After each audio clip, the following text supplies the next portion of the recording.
On the left is the Hotel DuPont, and on the right is where some homeless people have made their camp. Looks to be like under an overpass. So the story is around Christmas. Good Samaritan booked a two-bedroom suite at this high-class hotel and went down there and offered these people one night stay, on his dime, in a nice place, and he was going to take care of them and let them have, a nice place to stay for Christmas, take a nice shower and just kind of, give them a season's greetings, kind of like a nice present. So he paid $639 for one night for this suite and said he was clear from the beginning the room was for the homeless. Said the people inside thought it was a wonderful idea. They were talking to the managers. We got everybody worked up so there'd be no questions once the people showed up. And then he got a confirmation letter and an email, saying that everything was fine and the room was booked.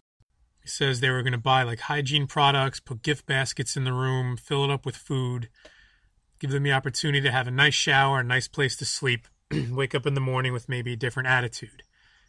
But 3 hours before check-in time on Christmas Day, his phone rang, and so it was a staffer at the Hotel DuPont canceling the reservation. He said, "What if one of those people rapes or robs one of my guests?" And then Matt Senge, who's the Good Samaritan, says, "Well, I guess you have to be homeless to rape or rob somebody." He's devastated that they could do this. And then he added that people should be ashamed of themselves for treating other people like this just because they're homeless. And, a lot of people are one paycheck away from being, in the same situation.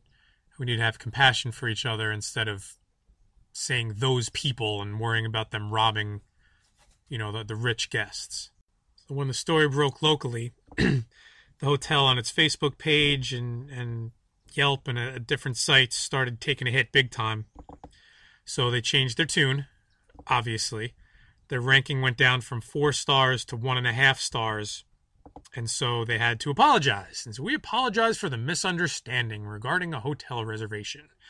Said, like all hotels, we have a policy of requiring IDs from guests, and our employees followed that policy.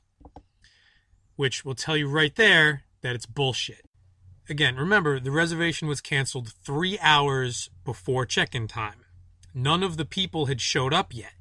So to say that they didn't have IDs, that's why the reservation was canceled. How do you know that? As it turns out, 2 of the people did have IDs, but they never got the chance. They never showed up.